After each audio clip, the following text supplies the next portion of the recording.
Welcome to AARP, Arizona Hispanic Connection. This is David Parra, and today we have a special show. The title is Author Stella Pope Duarte, Raul H. Yzaguirre, number 4. We have a number 4. That means we've done 3 shows before, and this is number 4. And we will continue to do more shows. Author Stella Pope Duarte wrote a book. If you are on Facebook, you will see it on the image. It's Raul H. Yzaguirre, Seated at the Table of Power. Seated at the Table of Power. What a title. And let me remind you that if you do Facebook, please find us at AARP Arizona Hispanic Connection and follow us and share it with friends and family. We are addressing very, very important topics for our community.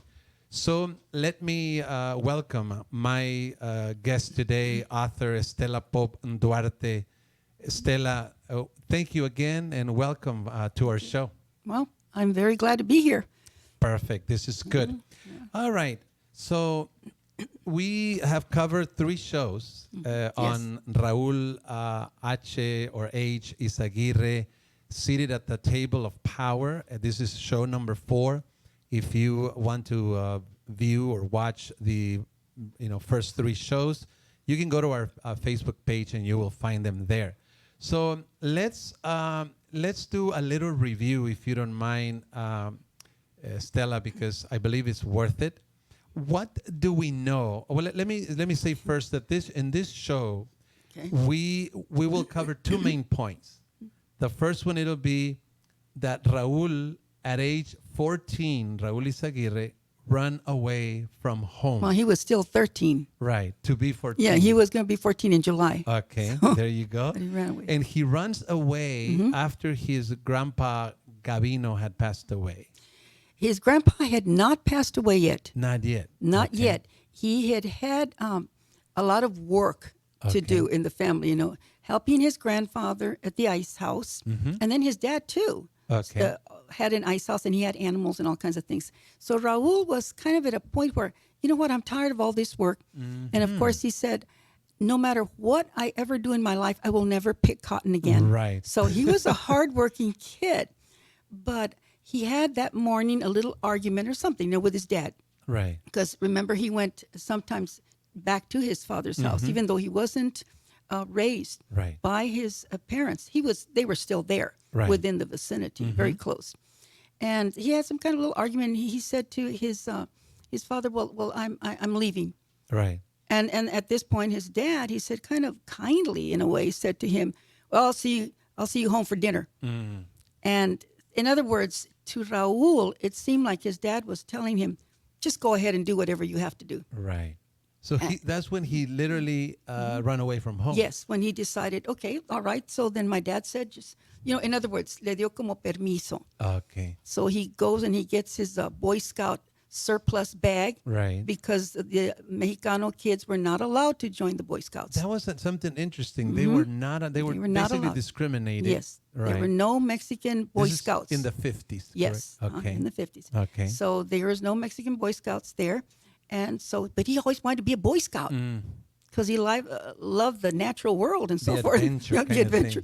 So he went to the Goodwill or wherever surplus store and got a Boy Scout backpack. Okay. And that's what he put his clothes in to leave. So when he comes back home, Grandpa Gavino dies after that. Yes. After he comes back. Yes, Okay. he dies. He dies in his sophomore year. Got it. Okay, sophomore year. That is that. I had understood that one a little wrong, but thank you for the clarification. Yes. So the number one point we're going to talk about today is how this 13, 14-year-old runs away from home, and we're going to see what he went through, and then we're going to see his experience in high school. Yes. Now, why is this important? We are talking about a man whom author Stella Pope Duarte put in the same level as Martin Luther King Jr. and Cesar Chavez. Come on. So who is this man, right? And this boy, this young man, it's being formed as a leader, correct? Through all these experiences. Yes.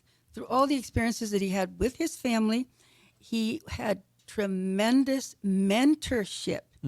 And this is family mentorship. Right. By his grandfather. His father, too. Remember how his father challenged him? Right. When he said, don't believe everything they teach you at school, that we're lazy and we're no good and, this.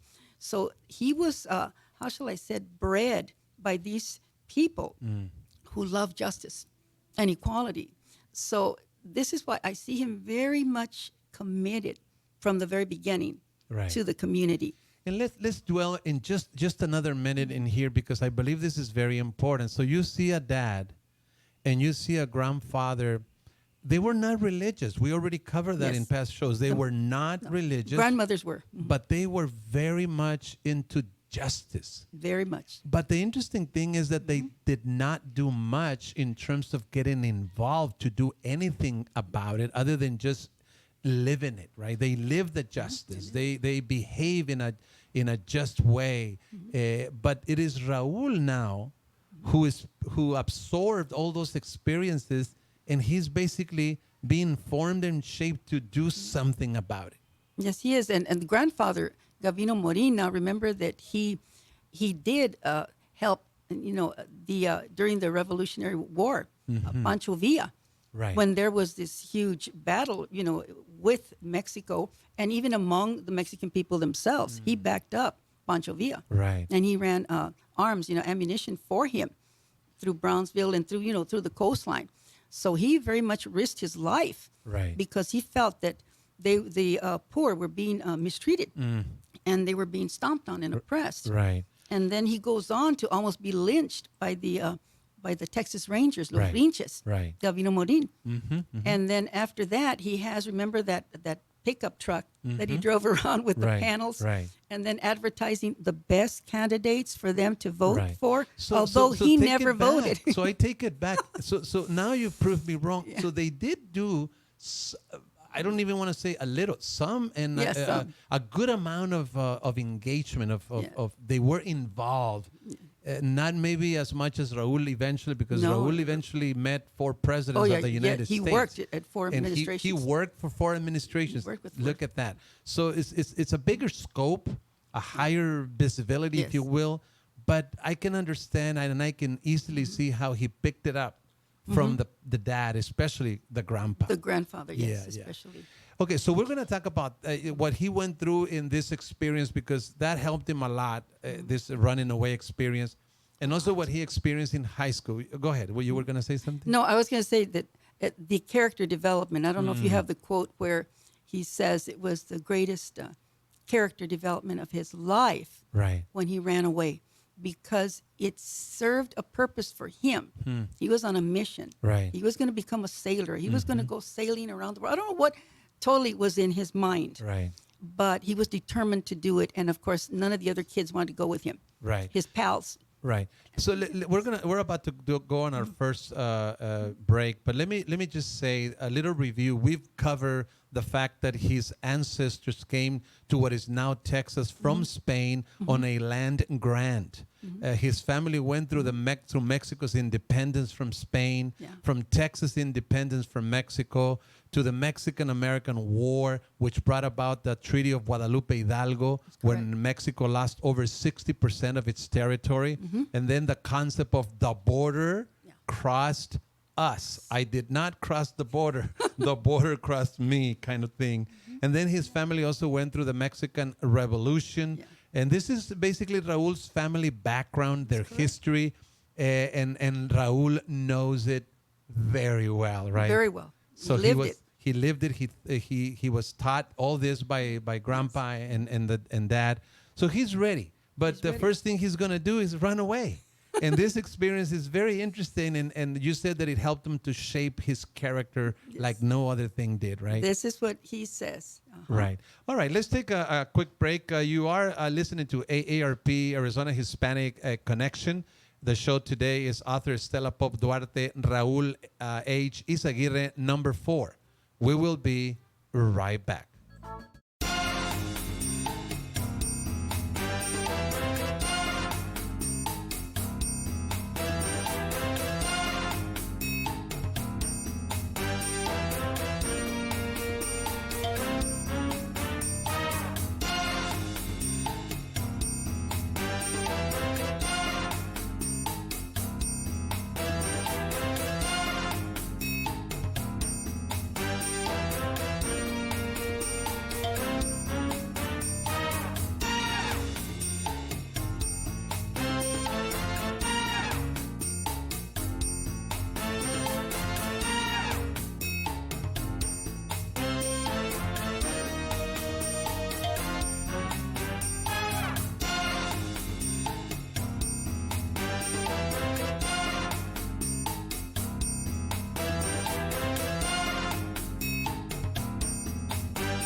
Thank you. Thank you for staying with us. This is AARP, Arizona Hispanic Connection.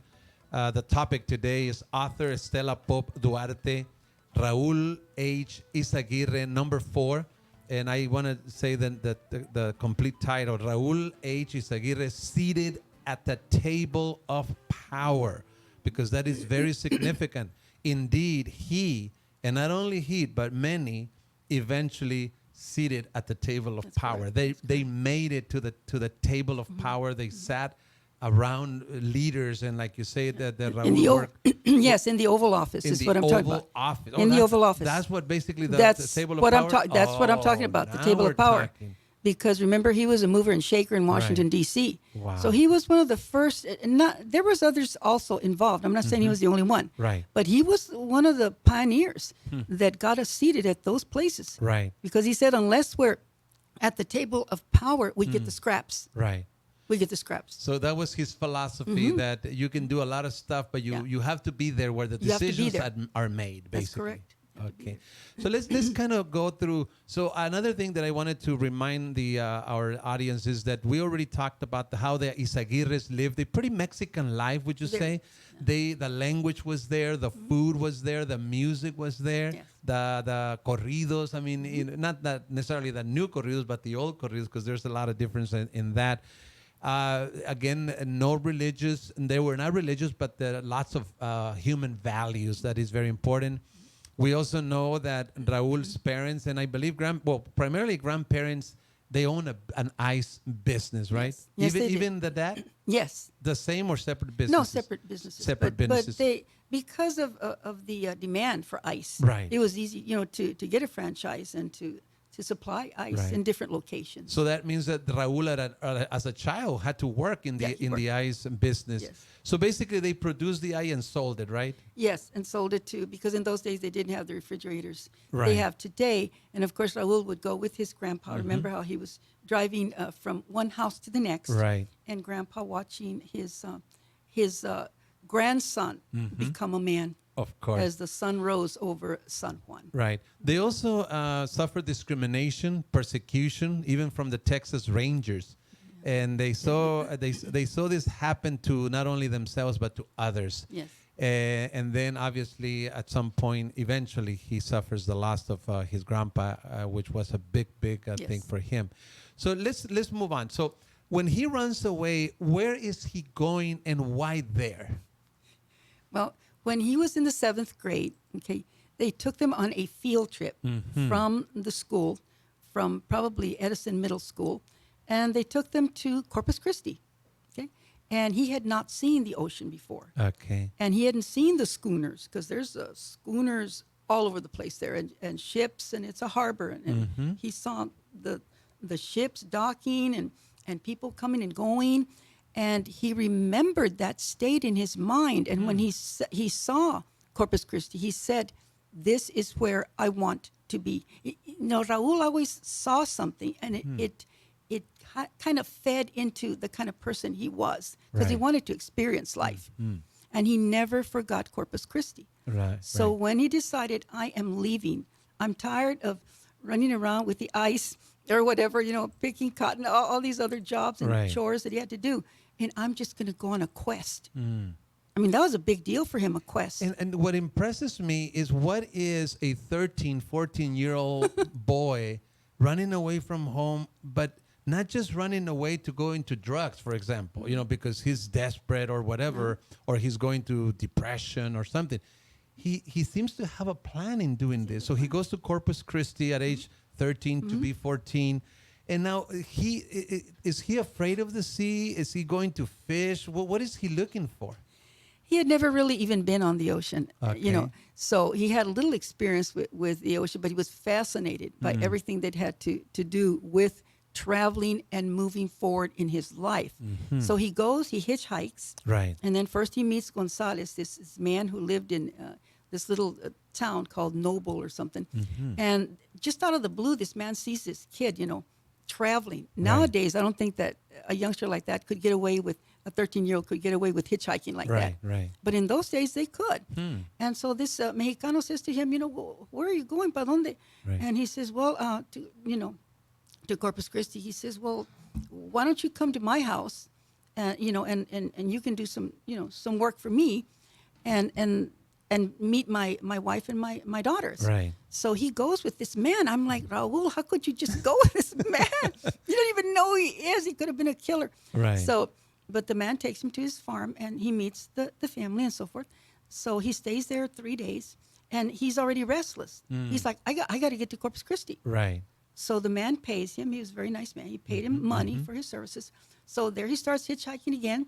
And at night he would sleep in the little canals. Right. In the ditches, he said, with snakes and spiders and rats or whatever was there. Amazing. And then he'd get up, he'd brush off his clothes, and he'd start hitchhiking again. Right. Now, you in your book, you also say that he watched a movie. Yes. The Island in the Sun. Island in the Sun. And did that movie had any particular impression on him? Belafonte. Here Belafonte was in that movie, and he was a hero in the movie. He was saving his people from the oppression of the wartime, probably Anglos that were coming into the island. And so he was very much this superhero, and it impressed Raul. And he thought to himself, you see what I'm saying? He was very impressionable. So are our youngsters today. They're very impressionable. Right. But a lot of times our youngsters are seeing the wrong things.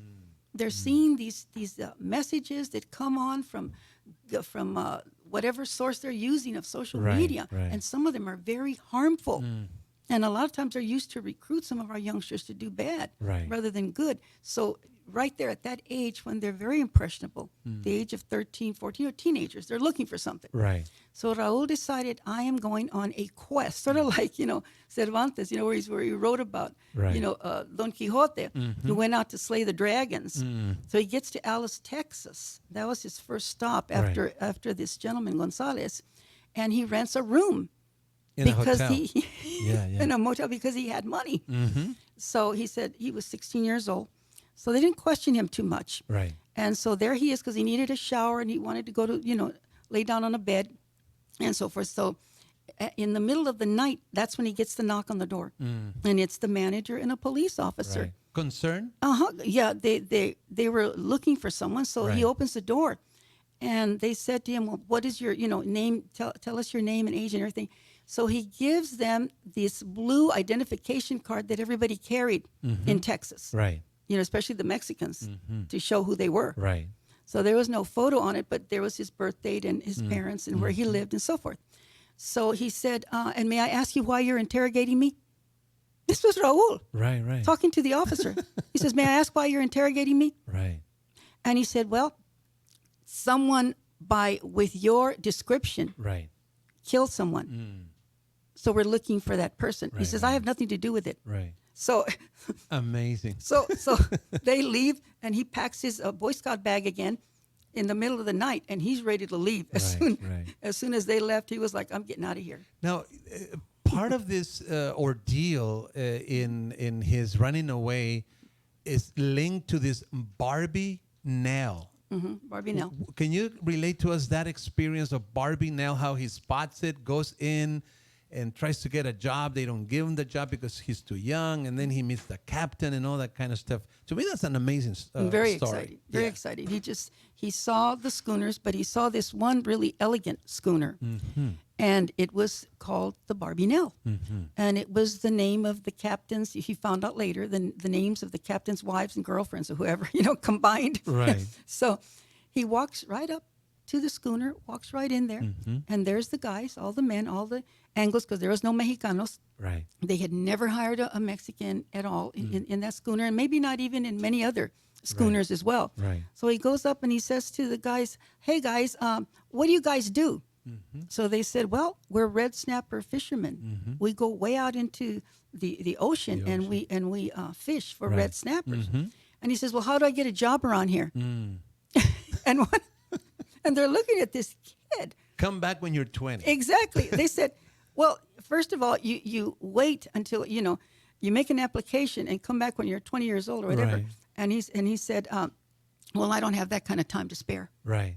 This was his words. I don't have that kind of time to spare. Amazing. So he starts doing a plan. Now, this is watch what was in his brain. he started making a plan because he was determined that he was going to get on the Barbinel. And he was going to sail with those sailors. Right. And then the captain comes. And this is where he meets Captain Merle, Right. J.L. Merle, and who becomes very, devoted to him as the time goes by. Amazing. But that's how he got on, initially on the schooner. But he had to fight his way into the schooner. Okay. He had to network. He had to So be smart. first, the captain said no, but you can hang around. Yeah, you kind can of hang thing. around. Yeah, Yeah, but there's a we're little not going to lifeboat. hire you. Yeah. Right. Okay, so then he became basically a fisherman, right? Yeah, well, he saw that now that the schooner was gone, he waited. He hung around in these little lifeboats, hoping that they somehow would take him with them. But then they sailed away, because they had business. They have a business to attend to. Right. They have fishing. So then he says, okay, now what am I going to do? So he said he went through the city of Corpus Christi, and of course he was getting dirtier and hungrier, Right. and he had no money, and he didn't know what to look for. So he saw these women, that were pinching heads off of shrimp. In other words, they were getting the shrimp, preparing the shrimp for sale. Right. And they counted up how many heads, the pounds, and that's how they got paid. Right. So they only got pennies, because these heads are tiny. Now, before we go on this break, I really would like you to tell this story because before he gets that job, he works for a restaurant. I believe that chronologically, the restaurant is first. Can you relate to that story, how he was paying $2 a day with 2 meals, and then what was the reason why he was let go? Oh, okay. Yeah. No, That was amazing. You're absolutely right. The restaurant was the first job, and then after that he went into the shrimping, and then after that he went into the bay shrimping. But anyway, so he gets a job by some quirk of fate with this guy who says, okay, well, I'll hire you. You can be the dishwasher. Right. So he says, okay, so he's burning himself and everything. But he finally figured it out. So he's washing dishes, and he's starving to death. Right. So the guy told him, you can have a meal a day, and we'll pay you $2, and you can have a meal, a day. But then within a week or so, the owner comes back and says, you know what, Raul, I really like the way you work, but I got to fire you. You're eating too much. So Amazing, isn't it? he was a starving kid. Yeah. A starving and then he's teenager. young. He's Young young. kids eat a lot. They eat a lot. So it was then then he picked up the job, cutting the heads of the shrimp. The shrimp. And then he actually went back to the kind of in the surroundings of that ship, right? Yes, he did. Okay. And then he begins to, like you said, he begins to kind of develop a relationship with the fishermen that were there. Big time. Yeah, Big yeah. time. Without knowing it, he was networking. He was networking. Right, So right. he finally got the job with that gentleman who was just shrimping right along the Bay Area. Right. And he got enough money so that he went and got himself some boots Right. and some fisherman's gear and pants the way the fishermen wear and so forth.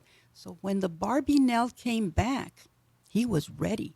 He had this little tiny boat that the gentleman had given him, the bay fisher, Right. shrimper, and he went right past the Barbinel, all in his fisherman's gear, this kid. Right. And he said, hey, guys, hey, how you guys doing? And they said, is it that kid? Right. It's that kid, Raul. They said, Right. hey, Raul. Mm-hmm. He knew exactly what he was doing. Wow. He was showing them, look, see, I'm a fisherman.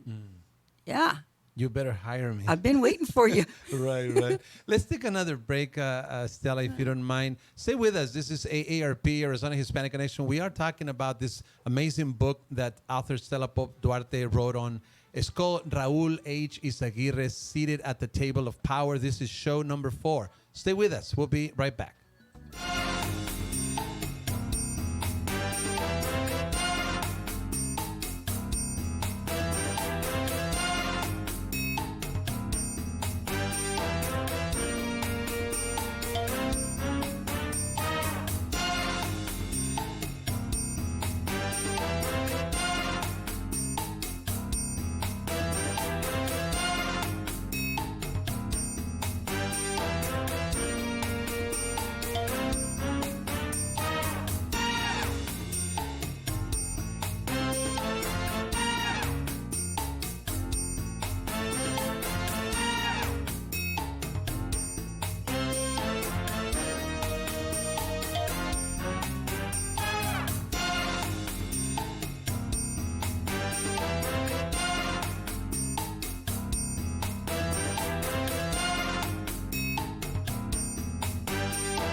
Thank you. Thank you for staying with us. This is AARP, Arizona Hispanic Connection. I'm your host, David Parra, and today we have author Stella Duarte with us. She is our special guest. She wrote a book, Raul H. Yzaguirre, Seated at the Table of Power. You can see it if you are joining us by Facebook. It's there. It's a 400-plus page book. It's an amazing book. I'm reading it as I prepare to do these shows. I have to, and I'm loving it. So I strongly recommend that you get it. I was telling Stella that I'm going to ask my kids if they would read it, and if they agree, I'm going to buy it for them. This is an amazing book. Let's move on now to this amazing point. So basically, and I know he had an amazing experience at night watching the sky, yes. And you have something about that. But because of time, let us go fast forward. Because of time, there comes a point. First, you mentioned that he was the first Mexican that this captain has ever hired. And but something very special happened where the captain basically offered Raul to be his heir and to keep the boat and to. I mean, can you relate that experience? That to me was an amazing experience. He wanted the captain got to like Raul in such a way that he trusted him. Right.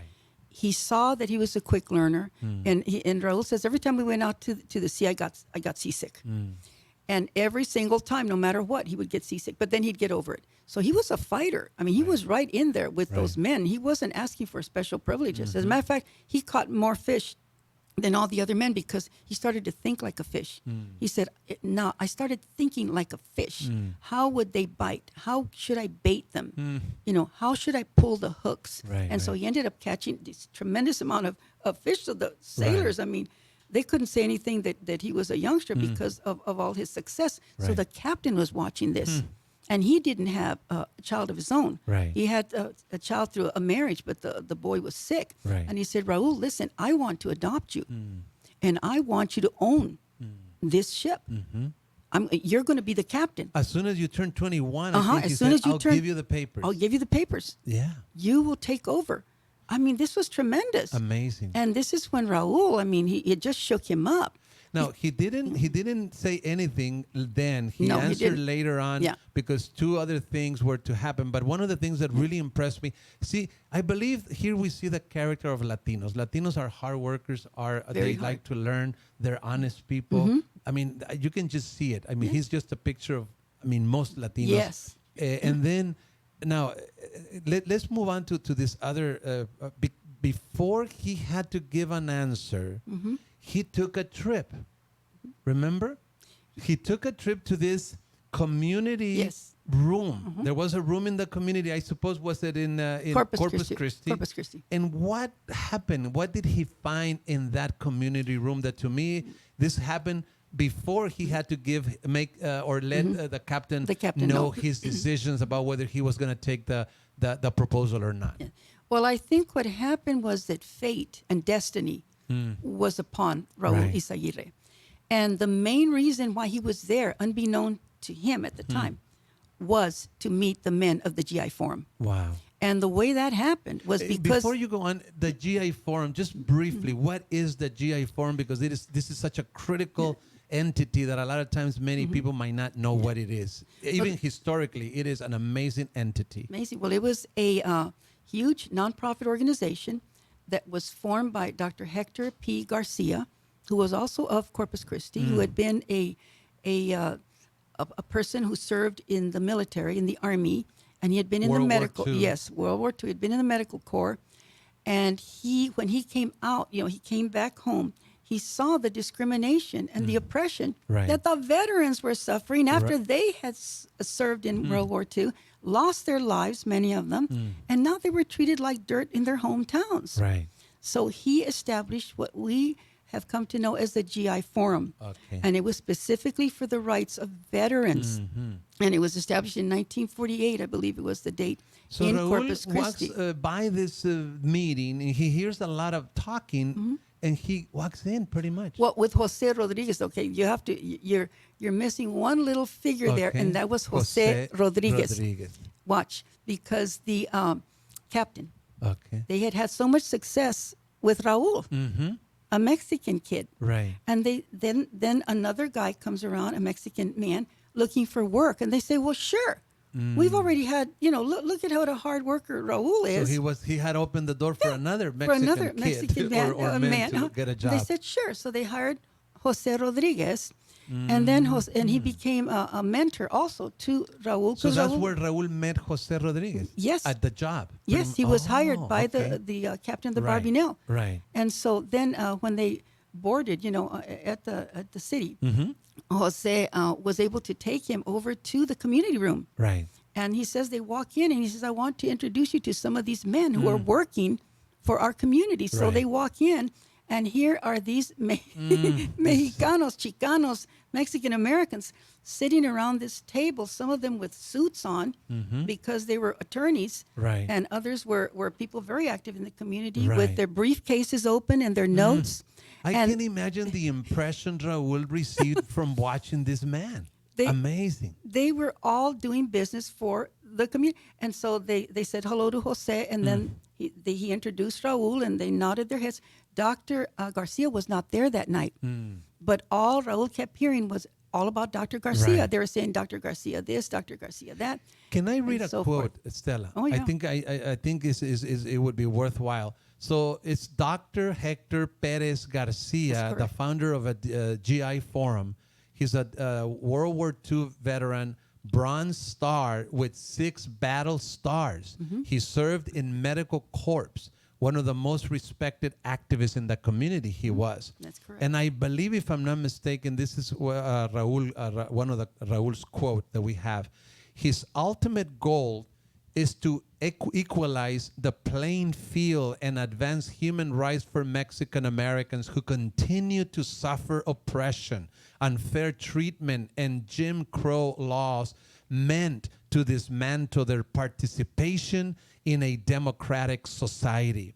His activism has ignited nationwide publicity, and he has now acquired a most valuable and powerful friend, then Texas State Senator Lyndon B. Johnson, who will one day become Garcia, Yzaguirre, and many of the Mexican-American activists sitting around the table in the humble community room in Corpus Christi to a place they would have never dreamed they would ever go, the White House. The White House. Isn't this amazing? Exactly. So this is what Raul is thinking about this Dr. Garcia. He's impressed with him. He's impressed with him. So he says, I this is what I have to do. Right away, he knew this was his purpose in life. It didn't take long. You know how some kids say, I don't know what I want to do. I don't know. And that's okay. They're still searching. Right. But Raul knew, he said, this is what I want to do, what these men are doing. So that's exactly what he started to do. He became a chauffeur for Dr. Garcia. Let's get to that in just a bit. Let me read another quote. Raul realizes that this is what he wants to be. This is what he wants to be and do. In another quote, I first saw Dr. Garcia talking to a group of men, and to me, he was like a god. Can you imagine? Yeah. I thought he was incredible, very knowledgeable, very funny, and he liked to tell jokes. He had chapters of the GI Forum he was organizing into districts. He was a medical doctor who could practice medicine and didn't need to do this. That's right. He wanted to recapture our history so we would be proud of who we were. I wanted to emulate his passion and commitment for the community. This is Raul Yzaguirre. I mean, it's such a how shall I say, an amazing thing that he was at the intersection of his life. Right. Exactly at the time that these men were there, that Dr. Garcia had already started the GI Forum. Do you see what I mean? Yeah. It was fate. It is God watching over all of us. Right. And creating this leader. Amazing. Who was going to come from there. You emphasized the timing. The timing. That it was not, what do you say, short of a miracle? Is that or miraculous? Yes. The timing of Raul's running away, the timing of when he, lands in this place and meets all these people. That's just amazing. That's what I mean. It can't be duplicated. I mean, who could orchestrate something like this? Right. It was destined to be. Let me say a little something more about Dr. Garcia because, again, by the way, is he still alive? No, he passed away. I believe it was, I'm not looking at the book right now, but I think it was around 1997, 96. Oh, so it's been and a few Raul went years. to his funeral services. Right. Raul was at, I think he was at one of the Olympic Games, and he Right, just right. left the Olympic Games Got it. to go to the funeral of Amazing. his mentor. Wow. He was not going to let that pass him by. Let me read say a few more facts. Dr. Garcia was an immigrant from Tamaulipas. He was an immigrant from Tamaulipas. Also a land grant family from Spain, the same kind of like Raul's family. They fled the Mexican Revolution in 1917. They settled in Merced, Texas. The parents were teachers in Mexico, but they had no way to validate their certifications in the U.S., so they did not practice teaching in the U.S. They suffered lots of discrimination. The dad had to cash in the insurance policy to pay for the son's education. Jose had 6 siblings. First, Jose was in the top 10 at the University of Texas. Yes. And in Galveston, and then all 6 siblings, Stella, became physicians. Yeah, they all worked in some Amazing. form of medical physicians and so forth. They went to the top. They all did. And it was the same way, I guess, as Raul when he was being brought up. Remember, his mother kept saying, "You're going to college." Right. And that's it. I don't want to hear anything more about it. Right. So, And another thing is that in 1948, Garcia was honored by Presidential Medal of Freedom by President Reagan. yeah, but that's not in 1940. Look at the date again on that one. Okay, so it's not okay. So got it. Garcia was honored by Presidential Medal of Freedom by President Reagan, and then after death, he received the Order of the Aztec Eagle, Yes. which is Mexico's highest award to foreigners. Yes. And this is Raul saying he made us, talking about Dr. Garcia, he made us sensitive to our history Yes. and to why we were where we were. Yes. Amazing. Yes. Yeah, no, and this is why I think he saw in Dr. Garcia everything that he himself valued.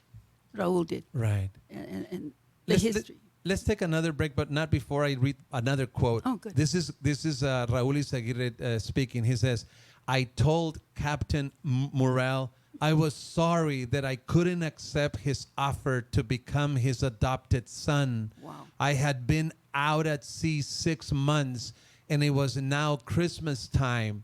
I bought myself a suitcase and new clothes, a vest sweater, white shirt, bow tie, dress slacks, and a bus ticket to San Juan.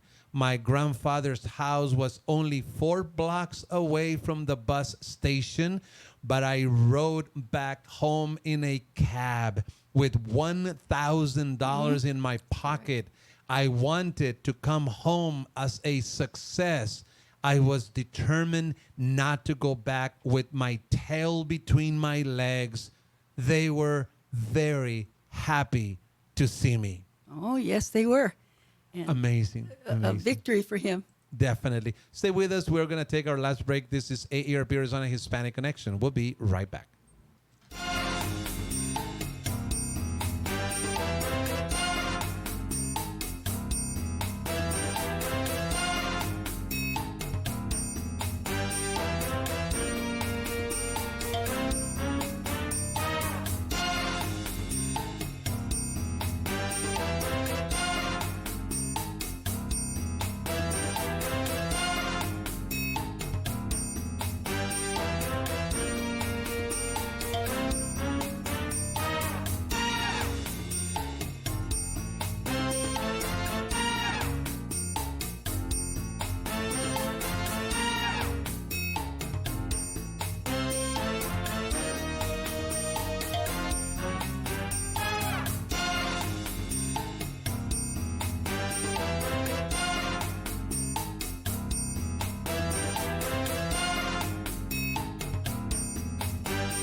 Thank you. Thank you for staying with us. This is AARP, Arizona Hispanic Connection. I hope you are enjoying this show as much as I am.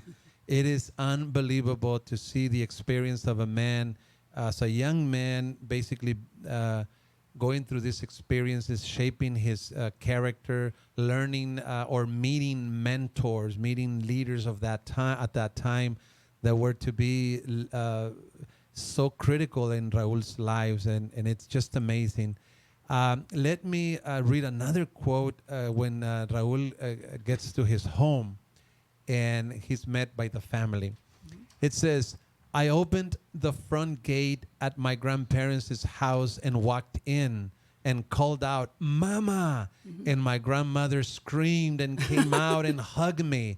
My sister Tere called my mother, then my grandmother and uncle got home, and everyone was very happy and impressed that with all they saw.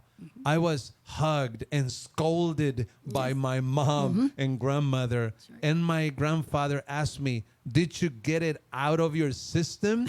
Next time I went to see, they gave me their permission. Yes. How about that encounter? Beautiful family. Yeah. As you know, that's one of the strongest things we have in our cultura is the family. Right.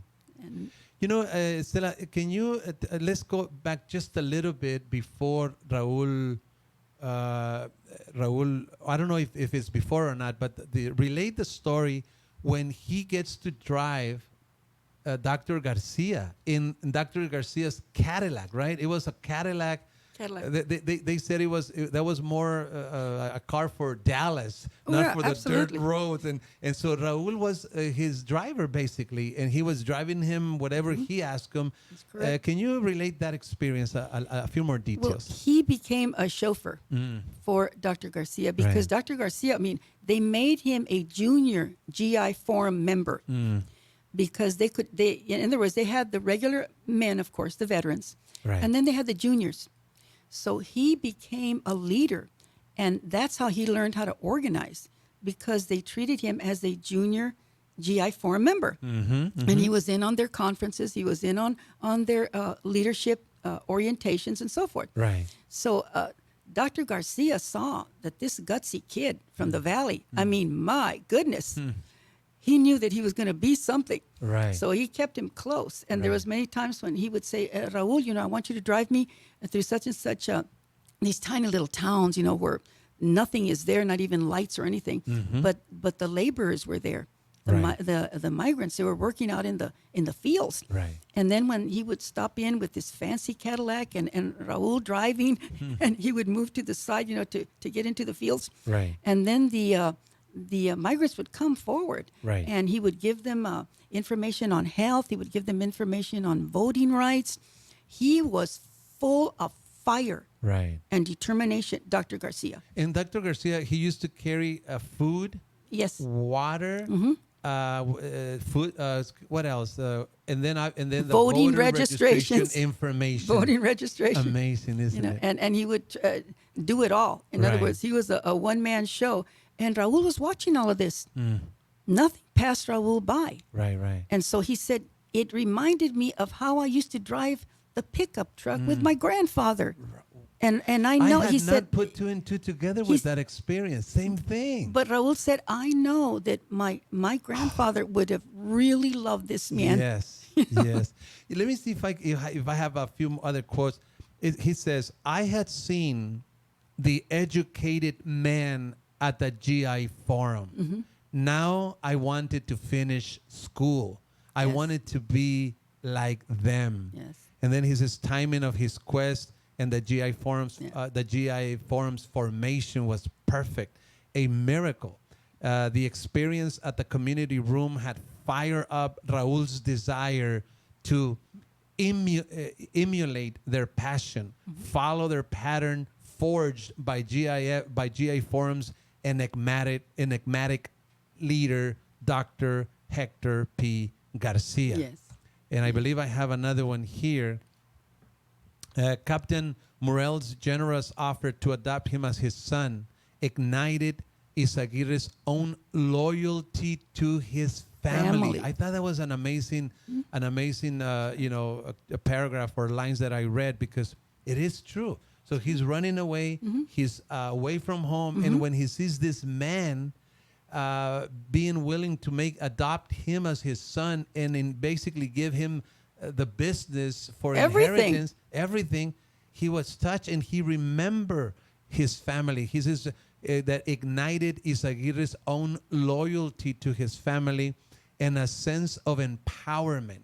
He had proved to himself that he could tackle a difficult job, earn the respect of those in authority, and thanks to his grandfather's life lessons, come out a winner. That's right. It was one of many experiences that would prepare him for the battles that were soon to appear, fast and furious. Oh, yeah. He was yet to touch all those battles, but he was sure getting, and he said also something very important. He said, I always had a dime in my pocket in case I had to call home, because at any time he could have called and he could have said, Grandpa, come pick me up, or Dad, come get me. Right. And he said that dime was never used. He made a vow, nope, I'm not going to do this until I do it right. Right. So. Okay, we still have about 6 more minutes, and we just touched the area of his running away from home. And if we move into his experience in school, we are going to be short. But let's just say a few things. Okay. And then on the next show, we'll pick it up on his experiences at school, because let's keep in mind that that after he met the GI Forum, that's right, is when he returns home, right? And now he goes to high school. Yep. What kind of a man is he now, Stella? He's got leadership skills, big time, and organization skills, and he's going to prove it right there on that campus. And he's going to start by trying to organize the kids to get better education for the Valley. He's going to stick up for the preschool kids, because they're being segregated, because they were segregated by language. Right. In other words, you need to stay in Vida and Clover School until you learn English, and then we'll put you in with the Anglo kids at Edison Middle School. And then the little preschoolers didn't have any facilities whatsoever. So Raul started thinking, wait a minute, something's wrong here. Right. Why don't we start teaching them English? Right. At 3-4 years old, preschool, and so they'll be ready to function. So there was no preparation, none, before they enter school so that they would start with the rest of the group on first grade, right? Yes. So they would send them after first, maybe second. How many grades did they have them separated from the Anglo students? Till the 5th grade. Till the 5th. So that put them behind exactly. Immediately. In the 5th grade, then they were said, okay, you speak English pretty well. And Raul said, I spoke English. There was other kids who spoke English, but they still went ahead and segregated them and said, no, you're going to stay here until So do you're ready. You interpret that to mean that that was a way to kind of deny the education? Oh, absolutely. It was de facto segregation. In other words, they used one of the things that they were zeroing in on was language. In other words, it wasn't by race. It wasn't by race, okay, the way the blacks on the next are. show, but why wasn't it by race anymore? Because we are actually considered Caucasian, or why That now? was it. Well, that was the argument. That was the argument then. But the African Americans, have always been discriminated by race. The Spanish, or that had come from the Latino culture, were considered Caucasian. That we're going to get into it later, right, because that was the only fight and confrontation that he had with Dr. Garcia. Okay. That word Caucasian, that was a big battleground. And let's not get into all the details for that. No, we'll because do it that's next time, very because exciting. It's going to take time. But let me just say a little bit more that Raul was an avid reader. You say in your book, avid reader. He wrote. He wrote books. He read books on Thomas Jefferson, Abraham Lincoln, Napoleon Bonaparte, right? Alexander the Great, Julius Caesar, Benito Juarez, Emiliano Zapata, Eleanor Roosevelt. He read books on history, government. He read A Tale of Two Cities, and he read the book The Economic Origin of the Constitution. Amazing. He This was is just in high school. that was just a sample of what he read. He Wow. was all over the map. He was just a scientific kid. He wanted to know about how things worked in the world of science and biology and politics. And I don't know what Raul's IQ was, but when he took tests, because remember they didn't try to encourage Right. the Mexican kids, the Mexican American kids, to go on to college at all. But he scored so high in the merit scholarship that he was supposed to have gotten one of those very high performing scholarships, but they never awarded him anything. We have a minute, Stella. Please just relate a little bit about what he eventually, we're going to fast forward many, many years. Many years. Eventually, he had a very deep concern and burden to support Latino young males, actually. Yes, Just very young male. brief, because we only have about a minute. Yes, he began eventually, once he began his activism work in D.C., and here in Arizona, he started what they call the Young Male Symposium, Latino Youth Male Symposiums. Right.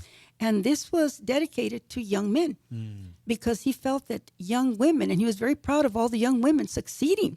The Latina girls were moving on ahead. Even then. Yes, and as a matter of fact, he, as you know, was a campaign manager, one of the campaign managers for Hillary Clinton. So he was very much behind all the progress of women. But he said, "What's happening to our young men? They're falling through the cracks. Right. They're not. Some of them are quitting school to go to work, and they're." So he was very concerned about that. And that's why he started that symposium. Yes, the symposium for youth. Is that for still male. going on? Yes, they do have those still. I believe they have them through ASU still. He talked about the young Latinos having role models and then scripts of success, I think they call them. Yes, and he thought that a lot of our kids nowadays don't have those scripts, and like when he saw the men sitting in the community room, Right. and he saw what they were doing. Amazing. So Stella, thank you so very much. We have come to the end of our show. Obviously, we're going to ask you to come and join us again to continue covering that amazing book that you wrote. This was an amazing show. And thank you for joining today. This is all the time we have for now. Have a great rest of the day and join us next time. Take care.